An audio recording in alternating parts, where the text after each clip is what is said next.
नमस्कार, आप देख रहे हैं खबर में दम है। आपके साथ मैं हूं स्वप्निल। 2 सुसाइड से राजधानी जयपुर में सियासी पारा हाई है। बताएंगे और चर्चा करेंगे पेपर लीक माफिया के करप्ट कुनबे की भी, और साथ ही बात संवाद के जरिए कांग्रेस की नई जीत वाली रणनीति की होगी। तो चलिए शुरू करते हैं। खबर में दम है।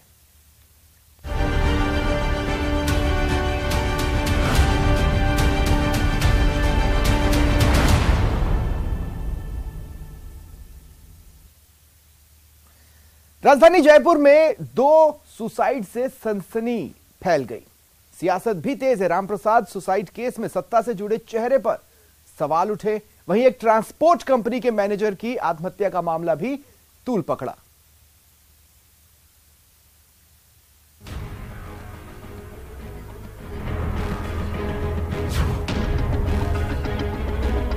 शर्म आनी चाहिए देश को। वहाँ बैठे बैठे वहाँ क्या ये गरीबों के लिए हम ये करेंगे वो करेंगे, और दोषी वहाँ बैठा हुआ है। आज क्या किया? कहाँ गया दोषी फिर? जयपुर में सुसाइड, सियासत और सवाल। मुख्यमंत्री जी जरा यहाँ रामप्रसाद के घर पे आ जाएं, बूढ़े बाप से मिल ले, उस बूढ़ी माँ से मिल ले जिसके ठोकर मारी थी। यहाँ आके संवेदना प्रकट करें। हमें कुछ नहीं चाहिए सरकार से। हमारा कहना यह है कि जो भी आरोपी नामजद FIR में वो गिरफ्तार हों। रामप्रसाद के बाद संजय पांडे सुसाइड प्रकरण। ऑडियो में संजय पांडे जी ने बिल्कुल क्लियर कहा है कि ये गो हत्या का व्यापार करता था, इसको संरक्षण प्राप्त था। राजधानी में 2 सुसाइड से सनसनी। शर्म आनी चाहिए देश को। वहाँ बैठे बैठे वहाँ क्या ये गरीबों के लिए हम ये करेंगे वो करेंगे, और दोषी वहाँ बैठा हुआ है। आज क्या किया? कहाँ गया दोषी फिर? पीड़ित परिवार को न्याय मिलना चाहिए। हम सबकी एक सामूहिक कोशिश होनी चाहिए। रामप्रसाद सुसाइड केस ने जयपुर की सियासत को जोर का झटका दिया है। मौत से पहले बनाए गए वीडियो में रामप्रसाद ने जिस तरीके से दबंगों और प्रशासन की मिलीभगत से अत्याचार का आरोप लगाया, उसके बाद में प्रशासन पर सवालों की झड़ी लग गई और परिजनों की नाराजगी और इंसाफ की मांग के बीच देरी से ही सही अब प्रशासन एक्शन ले रहा है। लेकिन सवाल ये उठ रहा है कि इतनी देर के बाद क्यों जागा प्रशासन? परेशान कर रखा है, मेरे पापा को छीन लिया हमसे। ये कानून अंधा और कानून लाचार, ये सिर्फ कांग्रेस शासित राज्यों में ही है। जहां जहां भारतीय जनता पार्टी है वहां पर कानून का बुलडोजर अलगाववादियों या गुंडों के ऊपर चलकर ही रहेगा। यही वो सवाल है जिसका जवाब सरकार के पास भी नहीं है। दावे हो रहे हैं कि एक्शन लिया जाएगा और इंसाफ मिलेगा, लेकिन सवाल है कि कैसे। राजधानी के चांदी के टकसाल में रामप्रसाद मीणा की आत्महत्या का मामला अभी ठंडा भी नहीं पड़ा था कि कानोता के संजय पांडे की खुदकुशी का मामला भी तूल पकड़ता जा रहा है। हमारे पिताजी की हत्या का हमें न्याय चाहिए। उनके साथ गलत हुआ है। उनके ऑफिस वालों ने जो गौ की हत्या की है, साथ ही उनको जो परेशान किया है, उनके ऊपर जो प्रताड़ना की है, उस सब का हमें साथ चाहिए। अब बात चांदी के टकसाल इलाके के रहने वाले मृतक रामप्रसाद के परिजनों की, जो इंसाफ के लिए सरकार के सामने गुहार लगा रहे हैं। पहले एक बार सुनिए इनका दर्द। न्याय चाहिए, बस न्याय और कुछ ही नहीं। मेरे पापा बहुत परेशान थे, बहुत। मैं खुद मिला था उनसे दिन रात को। ऐसे तो बिल्कुल चुपचाप इंसान। आपकी माँ कहाँ है? माँ की कैसी? मेरी माँ पैरालाइज है, आधी बॉडी। उनके ये हाथ और ये पाँव काम नहीं करता। इस परिवार के मुखिया को इसलिए जान देनी पड़ी क्योंकि उसके पास जमीन के कागजात होने के बाद भी इलाके के दबंग लोग उसे घर बनाने नहीं दे रहे थे, जबकि उसकी जमीन के पास ही अवैध होटल का निर्माण धड़ल्ले से चल रहा था। इससे परेशान होकर जब रामप्रसाद ने आत्महत्या कर ली तो हंगामा मच गया। आपको बताते हैं कि क्या है पूरा मामला। सुसाइड करने वाला रामप्रसाद और उनका परिवार चांदी की टकसाल काले हनुमान मंदिर के पास रहता था। यहां से 200 मीटर दूर ही उसकी जमीन है। इस जमीन को लेकर विवाद चल रहा है। मृतक खुद की जमीन पर मकान बनाना चाहता था। आरोप है कि इलाके के कई दबंग लोग उन्हें मकान बनाने के लिए बार बार रोकते थे। जमीन के सभी डॉक्यूमेंट होने के बाद भी उसके घर के बाहर गार्ड लगा दिए थे ताकि काम नहीं कर सके। इससे परेशान होकर राम प्रसाद ने सोमवार सुबह फांसी लगाकर सुसाइड कर लिया। परिवार की ओर से दी गई शिकायत पर एफआईआर दर्ज की गई है। एफआईआर में 8 लोग नामजद हैं। हालांकि अब कार्रवाई शुरू हुई। मृतक के जमीन के पास से अवैध होटल को हटाया गया है। राम प्रसाद सुसाइड केस में परिजनों के एक सदस्य को संविदा पर नौकरी दी जाएगी। डेयरी बूथ के आवंटन और आर्थिक मदद का भरोसा मिला है। आरोपियों पर कार्रवाई भी हो रही है, लेकिन सवाल ये है कि राजधानी के बीचों बीच अगर ऐसी घटना हो सकती है तो प्रदेश के दूर दराज इलाकों का अंदाजा लगाना मुश्किल नहीं है। ये सोचना भी मुश्किल है कि क्या किसी को अपनी ही जमीन पर मकान बनाने से रोका जा सकता है। सत्ता के करीब अपनी ताकत का इस्तेमाल अगर गरीबों को सताने में करेंगे तो क्या सवाल नहीं उठेंगे? और देखिए, अपडेट ये रहा है कि दोनों धरने तो खत्म हो गए, लेकिन सियासत ने यह साफ कर दिया है कि वो दूर तक जाएगी। अब बात करते हैं पेपर लीक की। क्या पेपर लीक माफिया को प्रश्न पत्र सप्लाई करने वाले बाबूलाल कटारा के अलावा आरपीएससी में कोई और भी इस करप्ट कुनबे में शामिल है? एसओजी इस बात की जांच कर रही है, लेकिन सवाल है, एक सम्मानित संस्था में बैठा शख्स कैसे माफिया के इशारे पर खेलते हुए हजारों युवाओं के सपने तोड़ने के खेल में शामिल हुआ?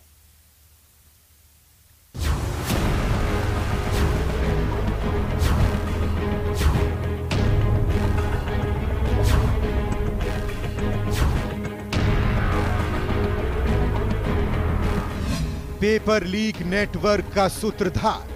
प्रथम दिन ही ये संदेह उत्पन्न हुआ कि यह प्रश्न पत्र हो न हो, आपके जो संस्था इसको जो ऑर्गेनाइज कर रही परीक्षा, वहां से लीक हुआ है। जो था जिम्मेदार वही बना गुनहगार। इसमें आरपीएससी के एक सदस्य का इन्वॉल्वमेंट है। किस प्रकार उनका इन्वॉल्वमेंट है शेर सिंह से, जो मुख्य अभियुक्त है, और इसमें किस प्रकार सब कुछ ये हुआ है। पेपर लीक माफिया का सप्लायर अजमेर से और एक अभियुक्त को डूंगरपुर उसके निवास से दस्तयाब किया, जिनकी देर रात गिरफ्तारी हुई। आरपीएससी मेंबर से जो उनकी बेसिकली आरपीएससी मेंबर उनको लगभग 60 लाख रुपए इससे प्राप्त हुए। क्या सपने तोड़ने वाले को मिलेगी सजा?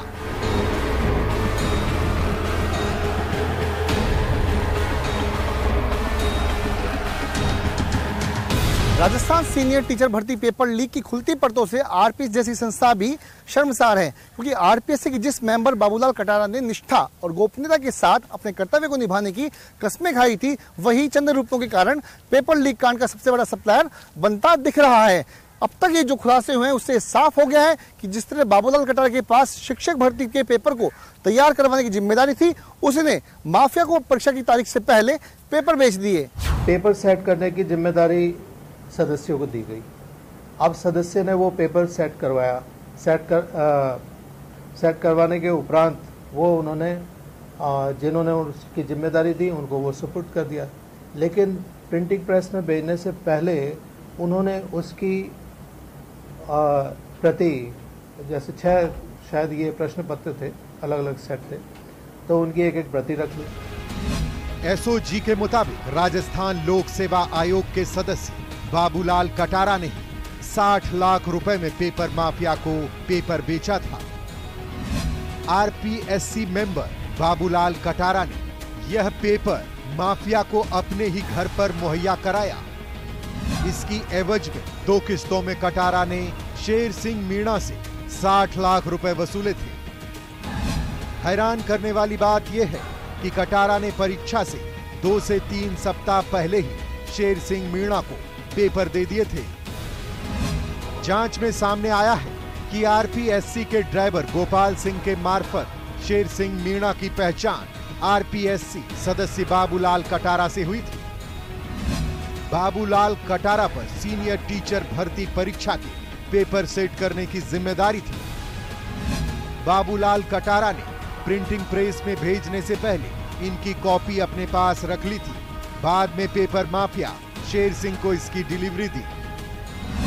आरपीएससी मेंबर बाबूलाल कटारा की पेपर माफिया शेर सिंह मीणा से 4 साल पहले दोस्ती हुई थी। शेर सिंह मीणा ने बाबूलाल को आरपीएससी भर्ती परीक्षा के पेपर आउट कर मुनाफा कमाने के लिए तैयार किया था। कटारा ने अपने भांजे विजय डामोर को इस काम में अपना राजदार बनाया। पेपर आउट करने के बाद शेर सिंह मीणा से डील करने की जिम्मेदारी विजय को दे रखी थी। विजय ने ही पेपर आउट होने के बाद शेर सिंह मीणा को दिया था। उस प्रति को फिर फर्दर जो ये शेर सिंह इनके संपर्क में आ गया था तो उसको धन के एवज में उसको उपलब्ध कराया।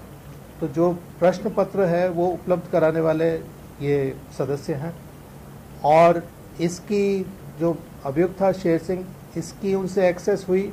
आपके जो ये एक चालक जिसको हमने कल गिरफ्तार किया था गोपाल सिंह, तो उसके मार्फत धीरे धीरे मतलब ये ऐसा नहीं है कि कोई ओवरनाइट संपर्क हो गया हो, लेकिन धीरे धीरे उसने अपना संपर्क साधा। पेपर माफिया शेर सिंह मीणा से पूछताछ में इसका खुलासा होने के बाद एसओजी ने आरपीएससी के मेंबर बाबूलाल कटारा, उसके भांजे विजय डामोर और ड्राइवर गोपाल सिंह को गिरफ्तार किया। हालांकि पूछताछ में कटारा ने शेर सिंह को नहीं जानने का बहाना बनाता रहा, लेकिन पुख्ता सबूत के आधार पर जब एसओजी ने सख्ती दिखाई तो कटारा ने सच कबूल कर लिया।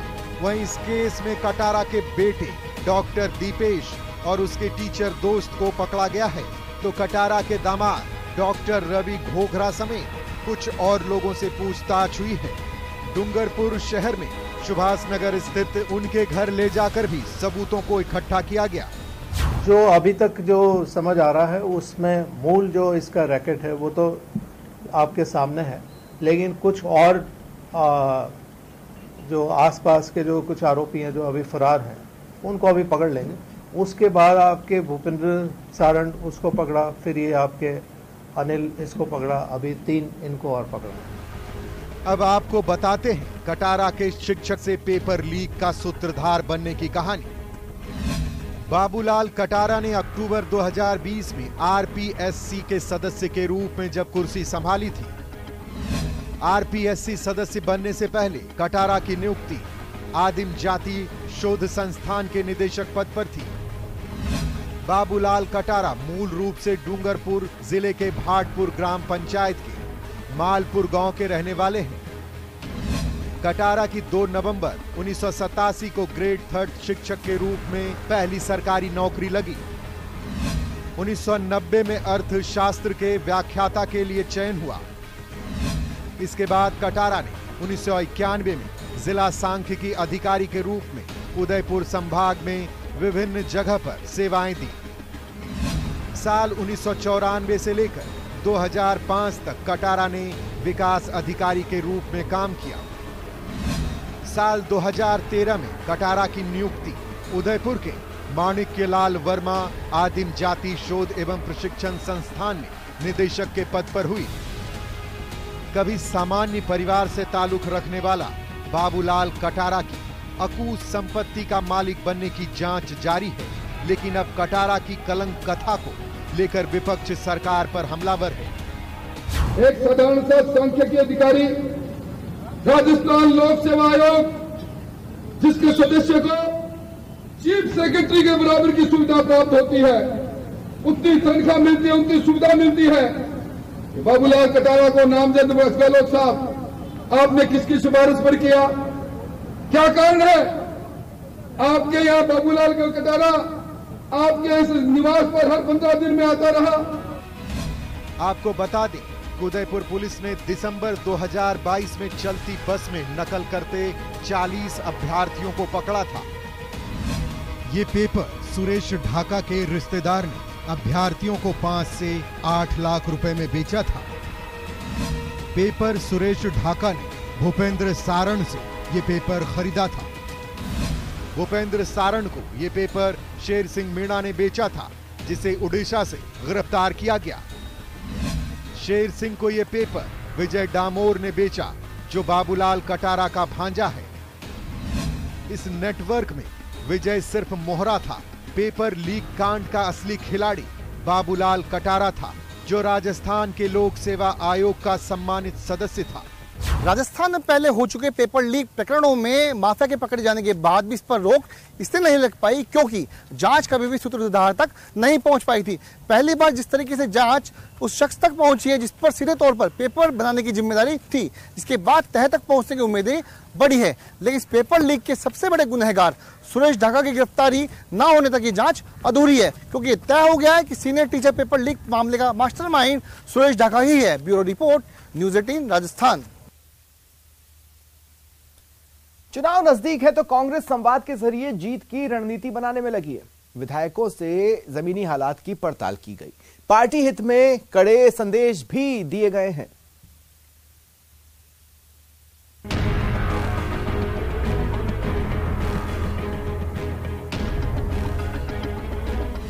वन टू वन संवाद और सियासी संकेत। तो मैं कह सकता हूँ कि इस बार सरकार वापस रिपीट होने जा रही है। हम जानते हैं कि जैसे चुनाव खत्म होगा कर्नाटका का और सारी फौजें इस तरफ आएगी बीजेपी की। सख्ती के बीच ऑल इज वेल का संदेश। हमारा जो नक्शल है कि हम पूरी कांग्रेस जो है इलेक्शन मोड में आ गई है। संवाद से 23 की जीत वाली रणनीति। मंथन हुआ है, वो जो इलेक्टेड एमएलए हैं, अब जो डिफीटेड जो हार गए उनके साथ हमारी नेक्स्ट मीटिंग होगी और पूरी कांग्रेस में एकजुटता और इकट्ठे हम चलेंगे।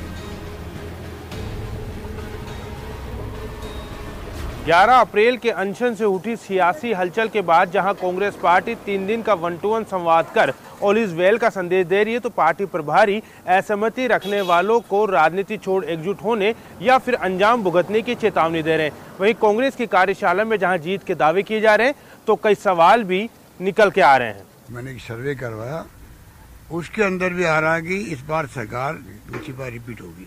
मतलब ये जो सिलसिला 1 by 1 चलता है, बदलाव का वो इस बार नहीं होगा, सरकार रिपीट होगी। ये इस बात का प्रतीक है कि गुड गवर्नेंस का कारण है। कोई कांग्रेस से ऊपर नहीं है, लीडर है तो कांग्रेस की वजह से है और कांग्रेस के नीचे उनको काम करना पड़ेगा, सभी लीडर। सवाल है कि क्या पार्टी असहमति का मतलब विरोध है और उसके खिलाफ सख्ती होनी चाहिए? तो इसमें पार्टी के अंदर उतनी ही दूरी नजर आई जितनी कि पहले के मुद्दे में होते रहे हैं। कोई भी पार्टी हो, कोई भी दल हो, कोई भी व्यक्ति हो, जनता से, जनभावना से, जनमत से बड़ा नहीं है। हमको ये ध्यान रखना चाहिए, हर किसी का भावनाओं की कदर करनी चाहिए और बूंद बूंद से घड़ा बढ़ता है। जो तीन लोग साथ दें उनका साथ लेना चाहिए और विरोधी भी कोई हमारा विरोध भी करे उससे बैठ के तसल्ली से बात करनी चाहिए। किसके चेहरे पर चुनाव लड़ना है नहीं लड़ना है ये पार्टी का अधिकार, तो चेहरे के संदर्भ में भी हमारी पार्टी तय करेगी, जो पार्टी तय करेगी। अंत में मैं यही कहना चाहता हूं, हमारे पार्टी के अंदर सबकी सुनी जाती है। हमारे पार्टी के अंदर ब्लॉक अध्यक्ष से लेकर राष्ट्रीय अध्यक्ष खड़गे साहब हम लोगों को सुनते हैं और मेरिट के आधार पर, सिद्धांत के आधार पर निर्णय करते हैं। हालांकि 4.5 साल में तमाम दावों और कवायदों के बाद भी पार्टी में एकता की बात क्षणिक ही साबित हुई। अब एक तरफ पार्टी जब 1-to-1 संवाद और कार्यशाला का आयोजन कर रही है, ऐसे में पार्टी की कुछ नीतियों से असहमति दिखा चुके सचिन पायलट की गैर मौजूदगी को भी लेकर भी कई सवाल उठे। जो कांग्रेस के अगेंस्ट बात करेगा उसको मुंह मत लगाओ, जो कांग्रेस की बात करेगा उसका स्वागत करो। विधानसभा चुनाव को लेकर पार्टी को 1-to-1 संवाद पर पूरा भरोसा है, जिसमें विधायकों के जरिए जनता का मूड भांपने की कोशिश हुई। तो दावा तो ये भी है कि जल्द ही अगले फेज में चुनाव लड़े लेकिन हार गए पार्टी उम्मीदवार से बातचीत कर इस संवाद को पूरा किया जाएगा। आपको बता दें कि पार्टी ने विधायकों को 13 सवालों का एक परफॉर्मा दिया था, जिसमें विधायकों से एंटी इनकम्बेंसी, जातिगत और धार्मिक समीकरण को लेकर सवाल पूछे गए थे। सरकार की सबसे अधिक प्रभाव वाली 5 योजनाओं के बारे में भी विधायकों से सवाल पूछा गया। ERCP के मुद्दे को लेकर विधायकों से जानकारी ली गई। विधायकों से पूछा गया कि क्या आपकी सीट पर तीसरी ताकत का प्रभाव भी है। उनसे एंटी इनकम्बेंसी रोकने के हालात को लेकर भी सवाल पूछे गए थे। सोशल मीडिया पर विधायक कितने एक्टिव हैं, इसे लेकर भी उनसे पूछताछ हुई। महंगाई राहत कैंप को लेकर भी विधायकों से सवाल पूछे गए, जो 24 अप्रैल से शुरू होंगे। चुनाव पर जनता का मूड क्या है और इसमें क्या बदलाव लाया जा सकता है, इससे जुड़ा सवाल भी विधायकों को बताना था। पहले फेज के साथ ही ओलिववेल के संकेत तो मिल रहे हैं, लेकिन सवाल अभी भी बरकरार है कि क्या कांग्रेस चुनाव तक एकजुटता दिखा पाएगी, क्योंकि 25 सितंबर 2022 की घटना का साया अभी भी बरकरार है। 11 अप्रैल के अनशन के बाद उठी सियासत अभी भी खत्म नहीं हुई है। वहीं हालिया हुए कांग्रेस के कई कार्यक्रमों से पायलट समेत कई दिग्गजों की दूरियां भी संदेह पैदा करती है। लेकिन सबसे बड़ा सवाल है कि 5 साल में भी आखिर 3 प्रभारी कांग्रेस में एकजुटता का फॉर्मूला क्यों नहीं ढूंढ पाए। कैमरा पर्सन शेर सिंह के साथ सचिन कुमार, न्यूज़ 18 जयपुर। चुनाव से पहले सियासतदान के तीखे सवाल और खतरनाक वार का दौर शुरू हो चुका है। कोई धुआं उड़ाने की सियासत पर वार कर रहा है, पलटवार कर रहा है, तो कोई मिली भगत की आशंका जता रहा है।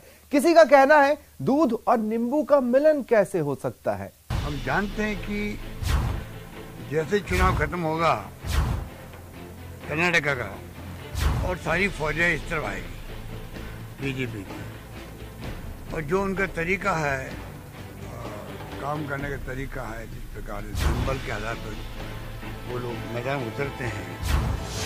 तेज की जंग, तेज हुई सियासत। चोरी, लूट, डकैती, सांप्रदायिक दंगे, पेपर लीक, बयानों के बाद तीखे हुए सवाल। वसुंधरा जी के कार्यकाल में, भाजपा के कार्यकाल में जो कि अगर हमें अपनी विश्वसनीयता बनाए रखनी है, चुनाव में जब हम लोग जाएंगे तो लोगों को लगना चाहिए कि हमारी कहीं फर्क नहीं। चुनाव से पहले भ्रष्टाचार के खिलाफ मौन अनशन से शुरू हुआ सियासी खेल अब बयानों के तीखे तेवर के रूप में सामने आ रहा है। भ्रष्टाचार के आर पार के बीच धुआं उड़ाने वाले बयान के बाद तुर्रम खा वाले बयान ने सियासत को धुआं किया, तो अब नया बयान दूध और नींबू के मिलन का है। कहते हैं दूध और नींबू भले ही एक न हो, लेकिन सियासत में नामुमकिन कुछ भी नहीं होता। जब करप्शन के इश्यूज जो पब्लिक डोमेन में है, ये तो छुपे हुए नहीं है। ये इशू जो खान घोटाले के हैं, जमीन घोटाले के हैं, ललित मोदी के संबंधित करप्शन चार्जेस थे, तमाम तरह के चार्जेस थे, ये कोई नए नहीं है, ये कोई नए मैंने उजागर नहीं किए, ये पब्लिक डोमेन में थे। चुनाव सिर पर है तो सियासी वार और पलटवार में कभी विरोधी तो कभी अपने ही निशाने पर आ रहे हैं। चुनावी साल में जब पिछली सरकार के भ्रष्टाचार की बात शुरू हुई तो सवालों की झड़ी के बीच अब पलटवार का अंदाज देखिए। जो अमर्यादित से अमर्यादित शब्द हैं, ऐसे आरोप सुनने को मिलते हैं, उनसे मन भला मिलेगा भी तो कैसे? दूध और नींबू का रस मिल सकता है? नहीं मिल सकता। यही बात है। तो जब बात होती है ना, कभी कभी सामने आती है, तो सोचना चाहिए। वसुंधरा जी का जो वो कैंपेन शुरू हुआ है, उनकी पार्टी के अंदर ये फूट का एक प्रकार से एग्जाम्पल है। वो हमें कहते हैं कि आप अपना घर संभालो, हम कहते हैं आप पहले अपना घर संभाल लो। हम तो सब एकजुट हैं, एकजुट